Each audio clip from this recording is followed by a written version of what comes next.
In this video, we want to talk about a misunderstood insect. Some believe that this is a pest and it destroys everything, but some people believe that it's actually a misunderstood insect and it's not as bad as people think. We want to get to know the mole cricket a little bit better.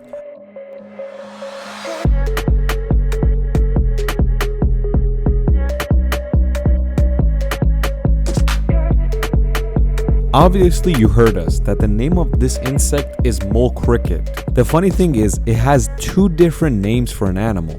This is the mole, and this is the cricket. But why is this insect called the mole cricket?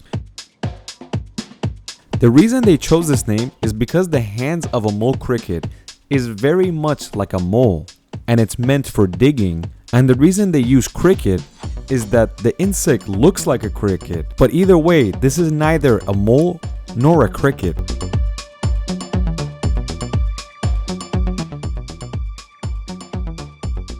The map you're seeing is the three different mole crickets that live around the world. The most common one is the green one you see in Asia, Europe, and North Africa, and of course east of Australia. And it has a scientific name of Gryllotalopids. In the blue section of North and South America, this is the one that lives there, the Scapatoriskis. The yellow lines you're seeing in North and Central America is another kind of mole cricket called the Neocortilla. The three different ones we just introduced to you guys is the three main ones. But in the end, they're very similar to one another. But if you want to look at it in a more broad standpoint, there's more than 109 different mole crickets around the world that have tiny differences depending on where they live. I guess that's how evolution works in different parts of the world. Mole crickets, just like moles, love to live underground, and they would rather be underground than on top. The most common place you can find them out is near farmland that's a little bit moist. Mole crickets hate dry dirt, and if you find them in a dry area, they most likely dig all the way down so far that they find moist soil, because that's where they want to live. The mole cricket eats a lot of things, but most of its food comes from underground, and anything it finds down there, it will eat it. The reason the mole cricket is known as a pest and a lot of people hate it, because one of the things it finds underground and eats it is the roots of plants. And this could be farmland or somebody's garden.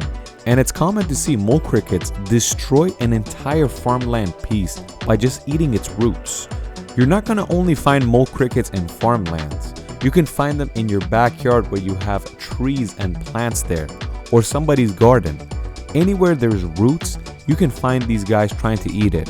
And the difficult thing is, you really can't figure out what it's doing because everything is happening underground.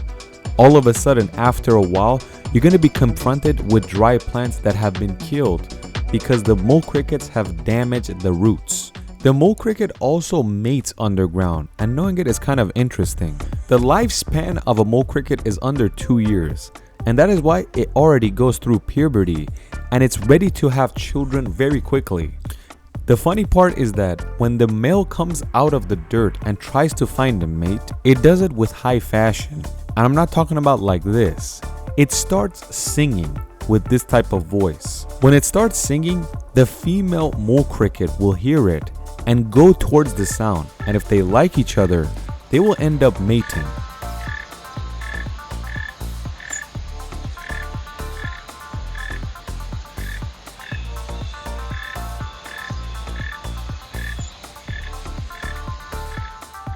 When the mates find each other and finish the job, the male's job is pretty much done and they can go find the next mate.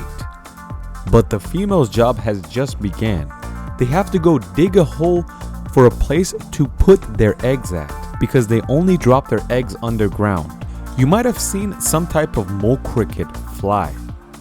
Well, that only happens when the mole cricket is female. Even though the males have wings, they cannot fly. And their flight is not that special. It's more like jumping rather than flying. Their body weighs so much compared to the size of their wings, so they can't really fly freely like a butterfly.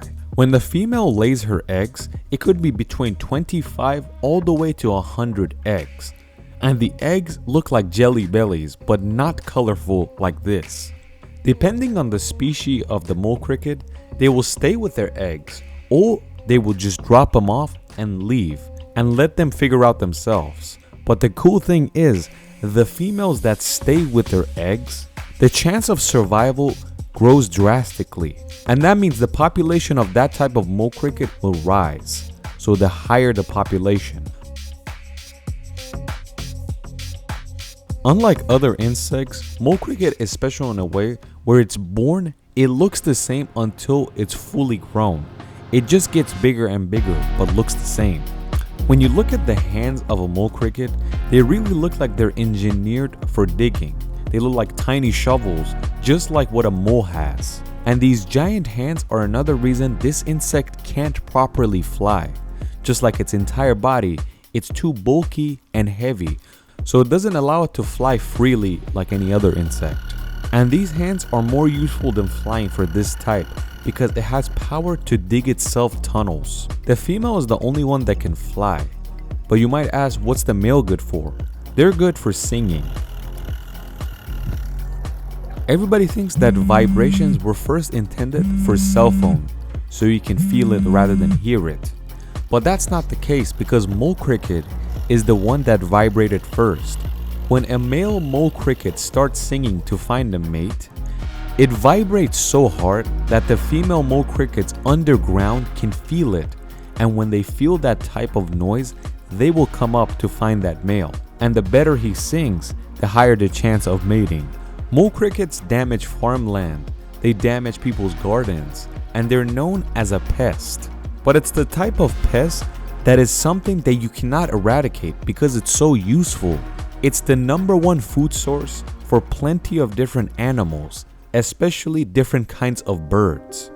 It's a much bigger insect than any other one, so it has a lot of protein for these birds. And they're not fast, so they're easy to catch for these little guys. But let's go to Australia and see what mole crickets are doing down there. But they have a #1 killer that if they're confronted with one another, that thing will destroy it. And that's none other than the blue ant. Just looking at the blue ant terrifies you. And the funny thing is, even though it is a rare ant, it will destroy these mole crickets with ease. Even though this blue ant is only 25 millimeters in length, it could destroy a 5 centimeter mole cricket with ease because it's much stronger and better at wrestling. You can find the scariest creatures in Australia. They got the blue ant, they got the most venomous snake, they got the most dangerous bird. They also have kangaroos that just want to kick you and hurt you. In modern farmland, you can't consider mole crickets as a pest. But why is that? Because they spray all types of pesticides that not only get rid of the mole crickets, but any other thing. There's so much chemical in these fields being sprayed that no insects wants to get near it. But if you go to traditional farmland when they don't have a lot of industrial pesticides, they're gonna survive much longer even though they're spraying it. Mole crickets are zero threat to humans. They don't bite, they're not venomous, they don't sting you. They just destroy the roots of plants. Another interesting fact is that mole crickets can easily swim. If they're escaping a place and the only route is water, they will jump in and swim pretty quickly. It's interesting because in the culture of South America and North Africa, when they see mole crickets, they see that as a good luck sign because that gives them hope that it's gonna start raining soon. But on the other side of the world, in Japan, they see the mole cricket as a very negative insect and it reminds them of a criminal. Another interesting fact is that in Farsi, the mole cricket is called Obdozdak, which means water stealer. The reason this name came about is because when they're in farmland, they create these channels that go under the farmland. And sometimes they come up in the rows between the goods where they drop the water. So when they end up dropping the water for the plants The water leaks through these channels, stealing the water, and that causes water shortages. That's the reason the farmers back then called it water stealers or abdozdak. If you have a mole cricket on your hand and you all of a sudden scare it, it's gonna get nervous and it might pinch you with its hands, which doesn't hurt much because compared to your skin, its hands is not that strong. But it does not bite you, it does not sting you, and it's not venomous.